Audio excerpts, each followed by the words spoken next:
Hello students, आप सभी का हार्दिक स्वागत है। आज हम लोग बिहार विद्यालय परीक्षा समिति द्वारा प्रकाशित मॉडल पेपर के सेकंड मॉडल पेपर को सॉल्व करने वाले हैं। यहाँ से फर्स्ट क्वेश्चन में आपसे पूछा गया कि समांतर श्रेणी 2, 5, 8, 11 का 11वां पद क्या होगा। ओके, अब यहाँ से 11वां पद आपसे पूछा गया तो हम लोग यहाँ पे समझते हैं। पहले फर्स्ट पद मतलब प्रथम पद को हम लोग ए कहते हैं। ए कितना दिया गया? तो ए आपको दिया गया है 2 के बराबर। ए 2 के बराबर है। और इसके बाद हम लोग सर्व अंतर को डी कहते हैं। It means common difference. Common difference कैसे पता करते हैं? तो 5 - 2 करेंगे तो ये 3 आ जाएगा।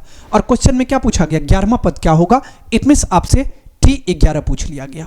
इसका फॉर्मूला क्या होता है? इसका फॉर्मूला आपको पता होगा, a + n-1 और इंटू डी होता है। और a के प्लेस पे कितना है? 2 है। n कहने का मतलब 11, 11 - 1 और गुने d के प्लेस पे कितना आएगा? 3 आएगा। इसका मतलब इसको लिख सकते हैं 2 + 11 - 1 10 और 10 × 3 कितना आ गया? तो 2 + 10 दिया 30, 30 और 2 32। इसका मतलब 32 आपका सही उत्तर होगा। कहाँ दिया गया? तो विकल्प 3 में। तो 1 का सही उत्तर विकल्प 3 हो जाएगा। ओके, अब हम लोग चलते हैं अगले क्वेश्चन की ओर।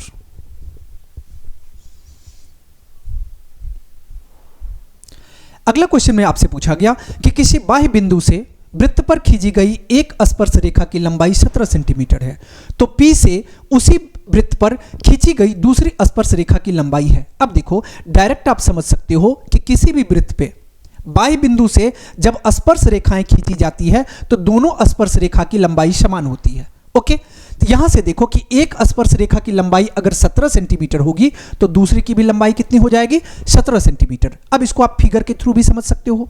मान लेते हैं ये हमारा वृत्त है, ये वृत्त रहा। अब मान लेते हैं बाह्य बिंदु ये है, यहां से एक स्पर्श रेखा खींची गई है। मान लो इसको बाह्य बिंदु को P मान लेते हैं और इसकी लंबाई कितनी है? 17 सेंटीमीटर है। इसका मतलब दूसरी जो स्पर्श रेखा खींची जाएगी इसकी भी लंबाई कितनी आ जाएगी? 17 सेंटीमीटर आ जाएगी। बातें समझ में आ गई? तो इसका मतलब सही उत्तर क्या होगा? तो 17 सेंटीमीटर। इट मीन्स विकल्प 3 हो जाएगा। ओके, अब हम लोग चलते हैं अगले क्वेश्चन की ओर। अगला क्वेश्चन में आपसे पूछा गया कि किसी लंबवृत्तीय शंकु की ऊंचाई 15 सेंटीमीटर है और आधार की त्रिज्या 8 सेंटीमीटर है, तो इसका वक्र पृष्ठ क्षेत्रफल ज्ञात करिए। मतलब कहा गया कि एक शंकु है, ये रहा आपका शंकु, जिसको हम लोग इंग्लिश में कोन कहते हैं। अब ये शंकु में हमें क्या सब पता है? अगर इस शंकु की बात करें, हमें इसका ऊंचाई दिया गया कितना? 15 सेंटीमीटर। इट मीन्स h दिया गया आपको 15 सेंटीमीटर के बराबर, या आप इसको ऊंचाई कह सकते हो। आधार की त्रिज्या कितनी है? 8 सेंटीमीटर है। ये 8 सेंटीमीटर आ गया, मतलब रेडियस आपको दिया गया 8 सेंटीमीटर। ओके, अब हमें क्वेश्चन में क्या पूछा गया? हमें क्वेश्चन में पूछा गया कि वक्र पृष्ठ क्षेत्रफल क्या होगा, और हमें पता है कि शंकु का वक्र पृष्ठ क्षेत्रफल πr/l होता है। हमें जरूरत किसकी पड़ेगी? तो L की पड़ेगी। तो L का फॉर्मूला L कह लो, या इसी को तिरछी ऊंचाई कहा जाता है, तिरछी ऊंचाई। और इसका फॉर्मूला क्या होता है? L का फॉर्मूला होता है √r² + h²। इसका मतलब त्रिज्या का वर्ग और जोड़ ऊंचाई का वर्ग। अब r² कहने का मतलब 8 का स्क्वायर, और h कितना दिया गया? तो 15, तो 15 का स्क्वायर। अब अगर आप इसको सॉल्व करेंगे तो ये आपको आ जाएगा 8 8 64 और 15 15 225। दोनों को जोड़ो, यहां से आ जाएगा आपको 5 4 9 6 2 8 और 2 289 आ गया। और आपको पता है कि 289 का वर्गमूल कितना होगा? तो हमें यह पता है कि 17 का वर्ग 289 होता है। इसका मतलब 17 होगा। यहां से कितना मिल गया हमको? 17 मिल गया। और यूनिट क्या है? सेंटीमीटर। यहां पे आप सेंटीमीटर लगा लो। हमें क्वेश्चन में पूछा गया वक्र पृष्ठ क्षेत्रफल, तो वक्र पृष्ठ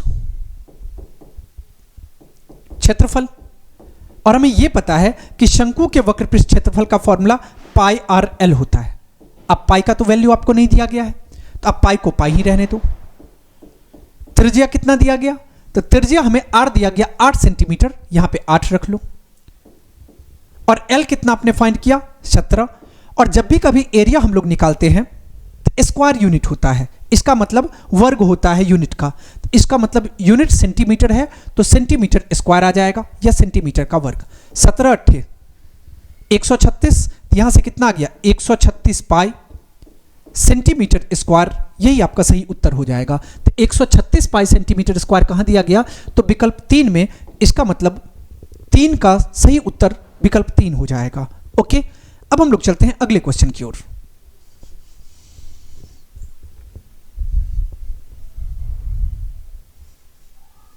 अगला क्वेश्चन में आपसे पूछा गया कि अच्छी प्रकार से फेंटी गई एक 52 पत्तियों की ताश की गड्डी में से एक पत्ता यदृच्छया निकाला जाता है, तो इसके हुक्म का इक्का होने की प्रायिकता है। अब एक बात बताओ, हुक्म के इक्का किसको कहते हैं? तो चिड़िया का जो इक्का होता है, आपको पता है कि टोटल पत्ता जो होता है वो 4 भागों में बटा होता है, 13-13 प्रत्येक में होता है।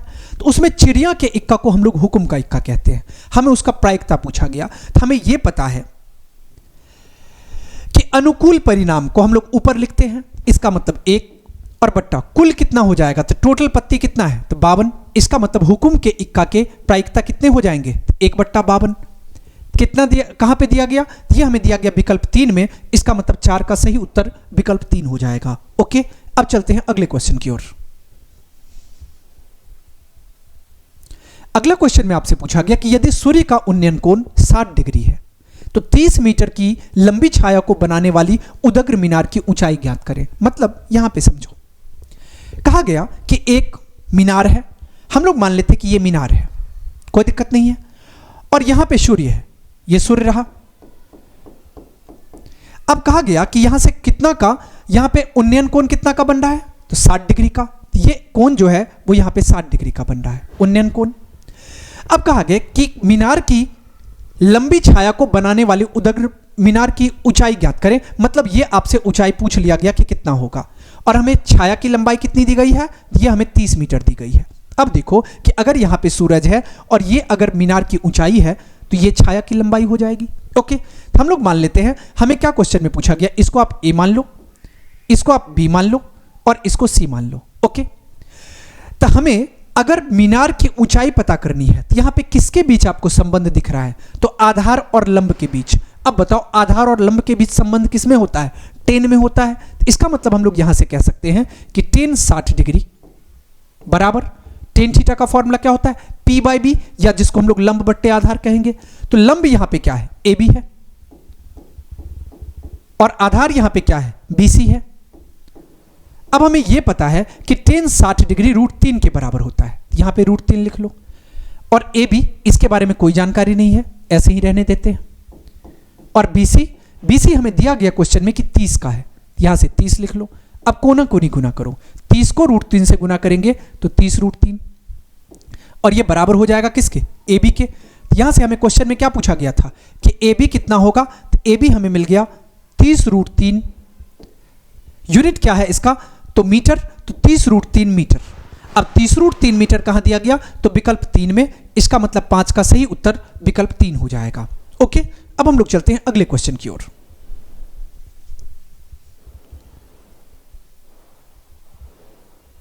अगला क्वेश्चन में आपसे पूछा गया, यदि टेन थीटा बराबर √3 है तो थीटा का मान ज्ञात करें। अब आपको याद होना चाहिए कि थीटा का मान जब आपको याद होगा तभी आप इसको ज्ञात कर सकते हो। जैसे देखो कि हमें दिया गया टेन थीटा बराबर √3। अब आपको यह याद होना चाहिए कि टेन में कितना डिग्री का मान √3 के बराबर होता है। अब बोलोगे सर टेन 60 डिग्री √3 के बराबर होता है, इसका मतलब इसको लिख सकते हो टेन थीटा बराबर टेन 60 डिग्री। क्यों, क्योंकि √3 का मान टेन 60 डिग्री के बराबर होता है। ओके, यहां से 60 डिग्री आ गया, अब 10 से 10 कट गया तो थीटा इक्वल्स टू कितना आ गया, तो थीटा हमें 60 डिग्री के बराबर आ गया। ये दिया गया विकल्प 4 में, इसका मतलब 6 का सही उत्तर विकल्प 4 हो जाएगा। ओके, अब हम लोग चलते हैं अगले क्वेश्चन की ओर। अगला क्वेश्चन में आपसे पूछा गया कि साइन स्क्वायर 37 डिग्री अब प्लस साइन स्क्वायर 53 डिग्री बराबर कितना होगा। यहां पे समझो, हमें दे रखा है साइन स्क्वायर 37 डिग्री जोड़ साइन स्क्वायर 53 डिग्री। अब देखो, चाहो तो आप 37 डिग्री को बदल लो, चाहो तो आप 53 डिग्री को बदल लो, किसी एक को बदल लो। इसको आप ऐसे लिख सकते हो साइन स्क्वायर। अब 90 माइनस 53 करेंगे, अब बताओ 90 माइनस 53 करने पे कितना आएगा, 37 आ जाएगा, और जोड़ साइन स्क्वायर 53 डिग्री। यहां से देखो हमें यह पता है कि साइन 90 माइनस थीटा फॉर्मूला क्या होता है, कॉस थीटा। इसका मतलब यह आ जाएगा कॉस स्क्वायर 53 डिग्री और जोड़ साइन स्क्वायर 53 डिग्री। अब हमें यह पता है कि sine square theta plus cos square theta या cos square theta plus sine square theta 1 के बराबर होता है। तो यहां से कितना आ गया, 1 आ गया।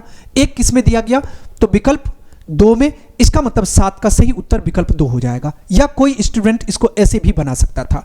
हमें क्वेश्चन में क्या दिया गया, तो sine square 37 degree plus sine square 53 degree. अब मेरा मन है इसको चेंज करने का, कर लेते हैं। तो साइन स्क्वायर 37 डिग्री प्लस यहां से साइन स्क्वायर, और इसको आप क्या लिख सकते हो, 90 माइनस 37 करोगे तो 53 आ जाएगा। ओके, यहां से आपको आ गया साइन स्क्वायर 37 डिग्री अजोर साइन 90 माइनस थीटा, फॉर्मूला होता है कॉस थीटा का। इसका मतलब यहां से कितना आ जाएगा, कॉस स्क्वायर 37 डिग्री। हमें यह पता है sign square theta plus cos square theta 1 के बराबर होता है। तो यहां से कितना आ गया, 1 आ गया। अब यहां से फाइंड करो या यहां से फाइंड करो, दोनों में ही आंसर 1 आने वाला है। ओके, अब हम लोग चलते हैं अगले क्वेश्चन की ओर।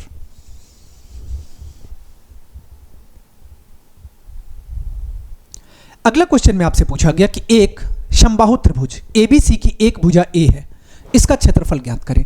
हमें यह पता है कि समबाहु त्रिभुज अगर एबीसी है और इसका हमें भुजा दे रखा है, अगर मान लेते हैं कि ये हमारा एबीसी एक समबाहु त्रिभुज है और इसकी भुजा कितनी है, ए है। इसका मतलब हमें यह पता है कि समबाहु त्रिभुज की प्रत्येक भुजाएं बराबर होती है। इसका मतलब ये ए है तो ये भी ए होगा और ये भी ए होगा। हमें क्षेत्रफल पूछा गया, इसके क्षेत्रफल का फॉर्मूला आपको पता होगा। समबाहु त्रिभुज के क्षेत्रफल का फॉर्मूला होता है √3/4 गुने भुजा स्क्वायर, या इसको आप ए स्क्वायर लिख सकते हो। तो √3/4 ए स्क्वायर कहां दिया गया, ये हमें दिया गया विकल्प 2 में। तो 8 का सही उत्तर विकल्प 2 हो जाएगा। बातें समझ में आ गई। अब हम लोग चलते हैं अगले क्वेश्चन की ओर।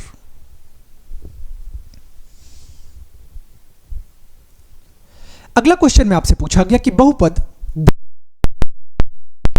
25 का शून्यक है।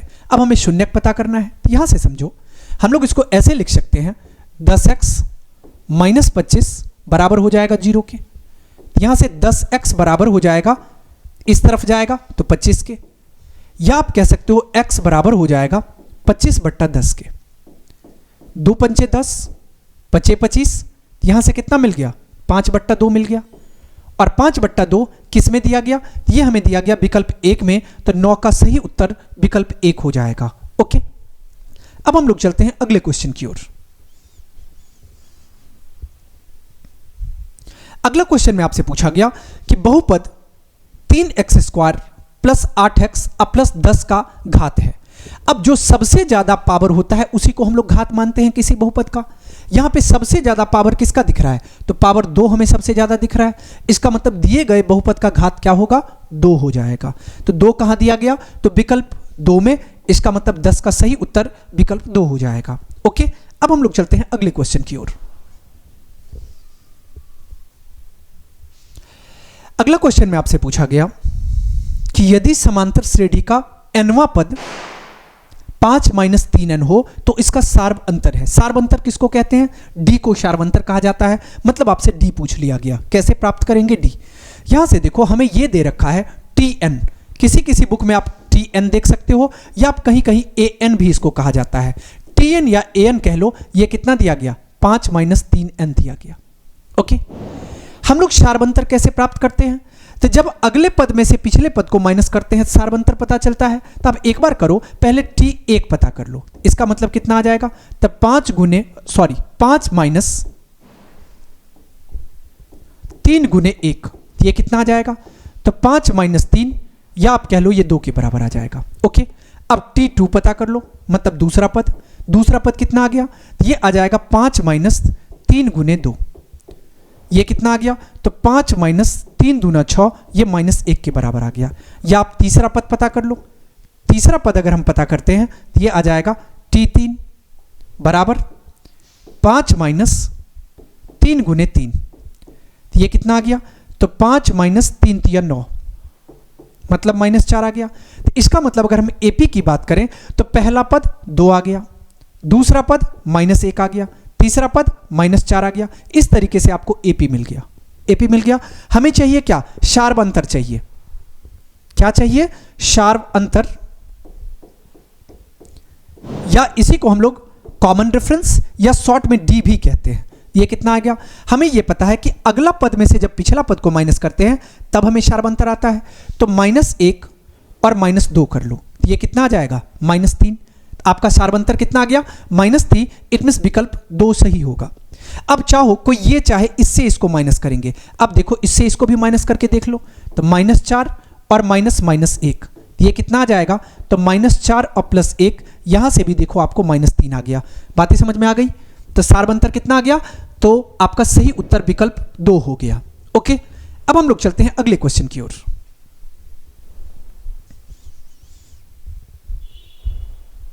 अगला क्वेश्चन में आपसे पूछा गया कि दो शंकुओं के आयतनों का अनुपात 4:5 है।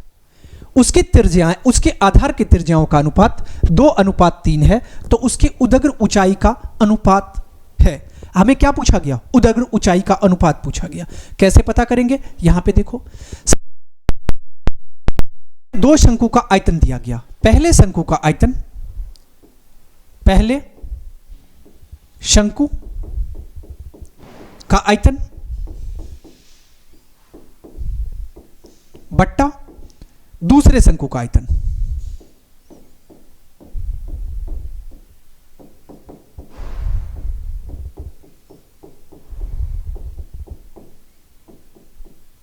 और ये कितना दिया गया? ये हमें दिया गया 4/5 के।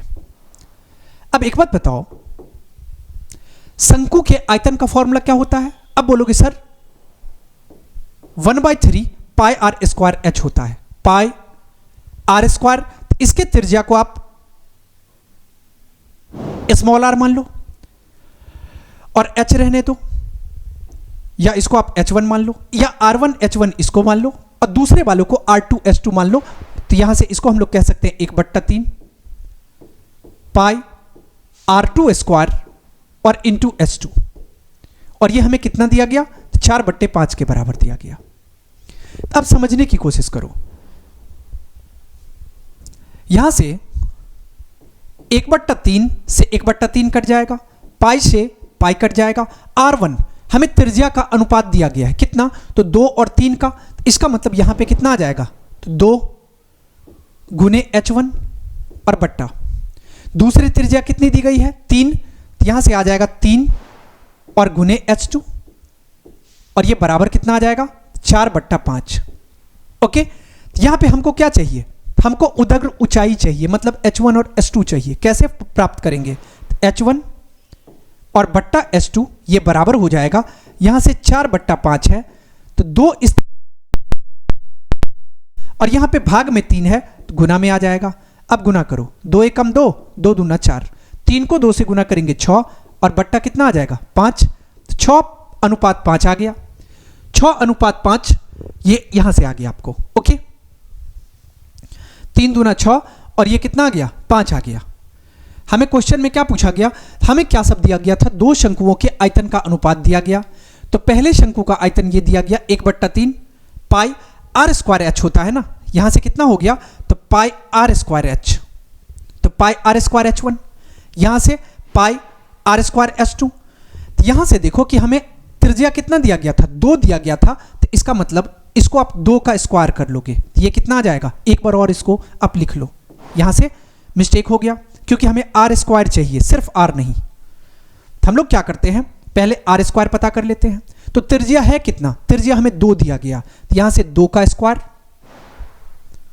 और गुने h1 बट्टा, अब दूसरी त्रिज्या कितना है? तो दूसरी त्रिज्या हमें 3 है, इसका मतलब 3 का स्क्वायर गुने h2, और ये बराबर किसके आ जाएगा?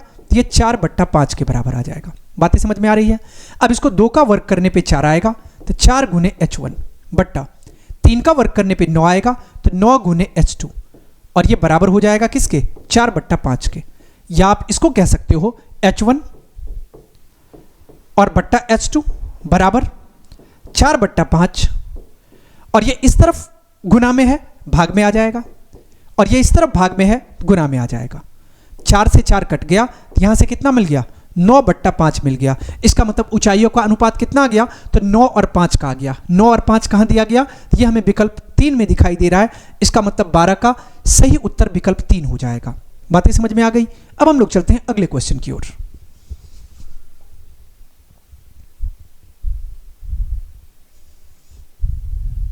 अगला क्वेश्चन में आपसे पूछा गया कि निम्नलिखित में से किसका दशमलव प्रसार शांत है। अब देखो, दशमलव प्रसार शांत पता करने के लिए पहला तरीका है कि हम लोग हर से अंश को भाग करके चेक कर लेंगे, लेकिन यह प्रोसेस क्या होगा, काफी लंबा हो जाएगा। अब दूसरा तरीका यह है कि बस हम हर में देखेंगे, हर में 2 और 5 होना चाहिए, इसके अलावा कुछ नहीं होना चाहिए। 2 और 5 के अलावा अगर हर में कुछ आ रहा है, इसका मतलब कभी भी उसका दशमलव प्रसार शांत नहीं हो सकता। अब इसके हर को चेक करो, तो पहला का हर दिया गया आपको 15। अगर 15 की बात करें तो 3 और 5 आ गया। अब हमने आपको क्या बताया कि सिर्फ 2 और 5 आना चाहिए, लेकिन यहां पे 3 आ गया। अब 3 आ गया तो इसका दशमलव प्रसार कभी भी शांत नहीं हो सकता। अब दूसरा को चेक करो, दूसरा का हर कितना दिया गया, 160। अब 160 दिया गया तो इसका अगर आप अभाज्य गुणनखंड करोगे कैसे आएगा, 2 से भाग करने पे 80 आएगा, 2 से भाग करने पे 40 आएगा, 2 से भाग करने पे 20 आएगा, 2 से भाग करने पे 10 आएगा, 2 से भाग करने पे 5 आएगा और यहाँ पे 5 आ जाएगा। मतलब 2 दूना 4 दूना 8 दूना 16 दूना 32 और पंचे, अगर हम 32 पंचे करते हैं तो ये 5 दूना 10 का 0, हाथ में 1 5 दिया 15 1 16, 160 आ गया। ये बिल्कुल सही है। अब गौर से देखो, इसको आप क्या लिख सकते हो, इसको आप लिख सकते हो 2 का पावर 1 2 3 4 5, तो 2 का पावर 5 और गुने 5 का पावर 1। अब देखो यहां पे क्या दिख रहा है, हर में सिर्फ 2 और 5 दिखाई पड़ रहा है। इसका मतलब इसका दशमलव प्रसार क्या होगा, शांत हो जाएगा।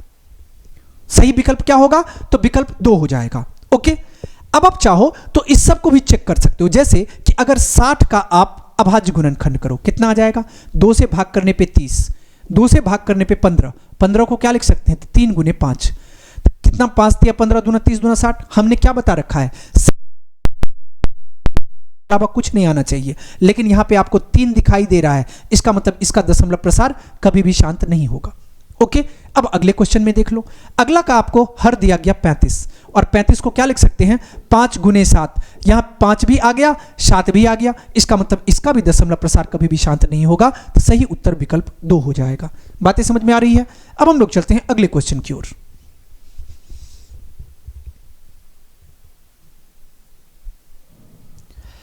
अगला क्वेश्चन में आपसे पूछा गया कि यदि Q एक धनात्मक पूर्णांक है तो निम्नलिखित में से कौन सा धनात्मक विषम पूर्णांक नहीं है। हमें क्वेश्चन में क्या पूछा गया कि विषम पूर्णांक नहीं है। अब इसको समझो आप पहले,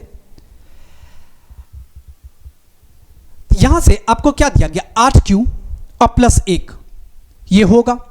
Q कहा गया कि एक धनात्मक पूर्णांक है। अब धनात्मक पूर्णांक है तो कुछ भी रख लो, लेकिन पूछा गया कि निम्नलिखित में से कौन धनात्मक विषम पूर्णांक नहीं है, तो ये 8Q + 4 कभी भी नहीं हो सकता। इसका मतलब इसका सही उत्तर क्या होगा, तो विकल्प 2 हो जाएगा। ओके, अब हम लोग चलते हैं अगले क्वेश्चन की ओर। अगला क्वेश्चन में आपसे पूछा गया कि यदि किसी पहिए की त्रिज्या 35/44 मीटर हो तो 2 चक्कर में तय की गई दूरी ज्ञात करें। अब एक बात बताओ, हमें कहा गया कि एक पहिया दिया गया है, मान लेते हैं कि यह पहिया है, कोई दिक्कत नहीं। अब इस पहिया के बारे में हमें यह कहा गया कि इसकी त्रिज्या कितनी है, तो इसकी त्रिज्या हमें दी गई है 35/44 मीटर। यह कितना दिया गया, तो 35/44। पूछा गया कि 2 चक्कर में तय की गई दूरी। अब आपको यह पता है कि पहिया का जो परिधि होगा वही तय की गई दूरी होगा। इसका मतलब पहले हमें पहिया का परिधि ज्ञात कर लेना है, फिर उसको 2 से गुना कर लेना है, तो हमें 2 चक्कर में पहिया के द्वारा तय की गई दूरी प्राप्त हो जाएगी। बातें समझ में आ रही है। अब इसको सॉल्व करो। हमें यह पता है कि पहिया की परिधि क्या होगा, पहिए की परिधि,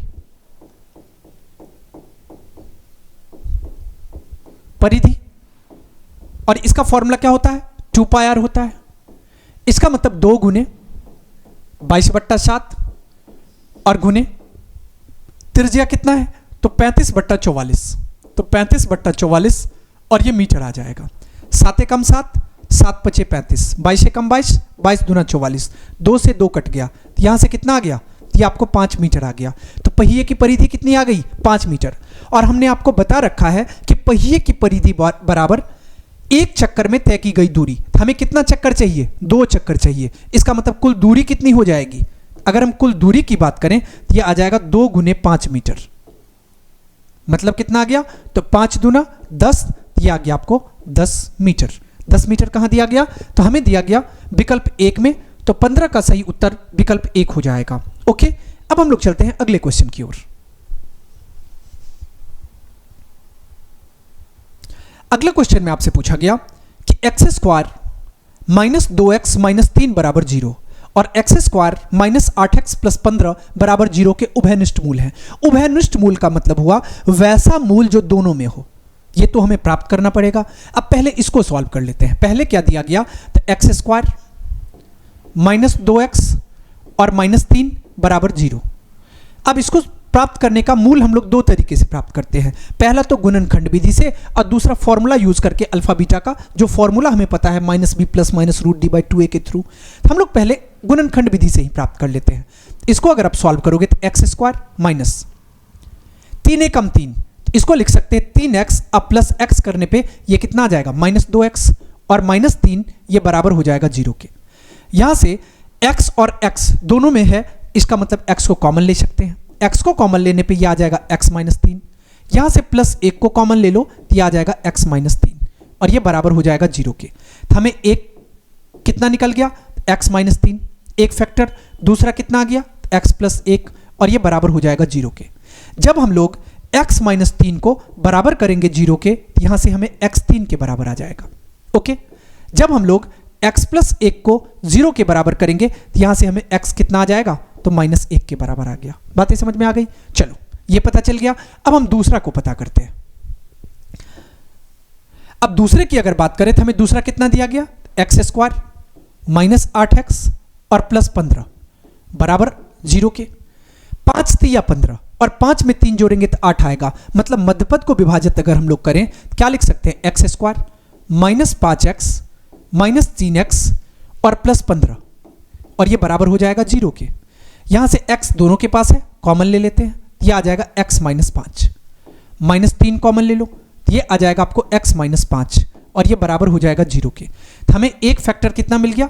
x माइनस 5 और दूसरा मिल गया x माइनस 3 और ये बराबर हो जाएगा 0 के।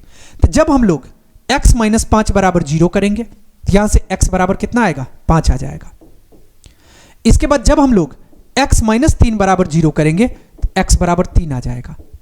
अब यहां पे गौर से देखो, हमें क्या पूछा गया कि उभयनिष्ठ मूल क्या होंगे? उभयनिष्ठ मूल का मतलब जो मूल दोनों में हो। तो इसमें देखो, इसका भी एक मूल 3 दिखाई पड़ रहा है और इसमें देखो इसका भी एक मूल 3 दिखाई पड़ रहा है। इसका मतलब दोनों में कौन सा उभयनिष्ठ है? 3 उभयनिष्ठ है। तो सही उत्तर क्या होगा? तो विकल्प 2 हो जाएगा। ओके, अब हम लोग चलते हैं अगले क्वेश्चन की ओर।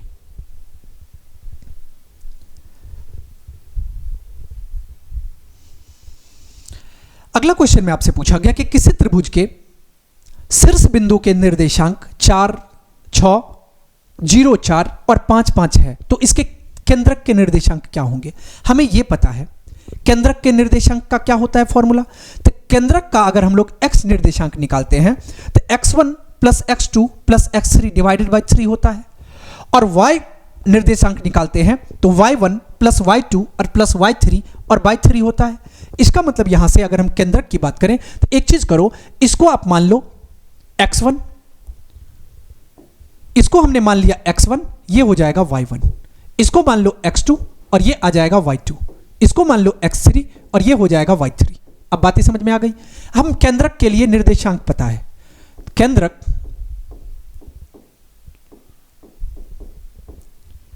के निर्देशांक, अगर हम केंद्रक के निर्देशांक की बात करें तो अगर इसका x और y अगर बात करेंगे तो x कैसे प्राप्त करते हैं? तो x1 plus x2 plus x3 और डिवाइडेड बाई 3। और जब y निर्देशांक की बात आई तो कैसे प्राप्त करते हैं? तो y1 plus y2 plus y3 और बाई 3। अब जो भी वैल्यू आपको पता है वो रख लो।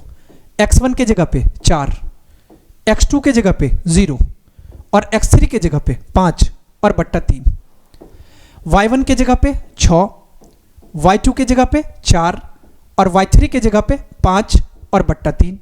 अब इसको सॉल्व करो। 5 4 9, 9 बट्टा 3, 6 4 10 5 15, 15 बट्टा 3। यहाँ से 9 बट्टा 3, 3 कम 3, 3 तिया 9, 3 लिख सकते हो। 15 बट्टा 3, 3 कम 3, 3 पचे 15। यहाँ से देखो कि कितना मिल गया, 3 अब 5 मिल गया। और ये किसका निर्देशांक हो गया, केंद्रक का। इसका मतलब हमें देखो 3 5 कहाँ दिखाई दे रहा है, तो विकल्प 4 में, तो 17 का सही उत्तर विकल्प 4 हो जाएगा। बातें समझ में आ रही है। अब हम लोग चलते हैं अगले क्वेश्चन की ओर।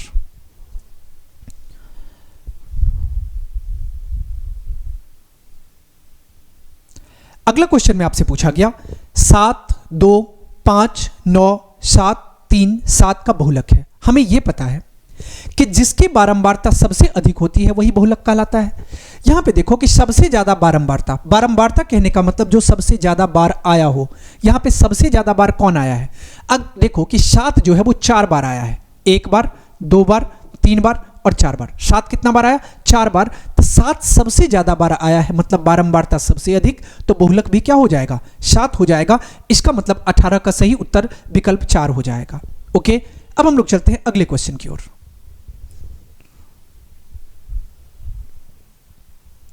अगला क्वेश्चन में आपसे पूछा गया 13 और 17 का समांतर माध्य है। अब हमें समांतर माध्य का फॉर्मूला पता है, प्रेक्षणों का सम अब बट्टे प्रेक्षणों की संख्या, sum of observation by number of observation. यहां से प्रेक्षण और दूसरा 17, तो 13 प्लस 17 कर लो और बट्टा कितना आ जाएगा 2, 7 3 10 का 0 कैरी 1, 2 1 3 और बट्टा 2, तो 30 बट्टा 2 मतलब कितना आ गया 15। तो 15 कहां दिया गया, तो विकल्प 2 में, तो 19 का सही उत्तर विकल्प 2 हो जाएगा। ओके।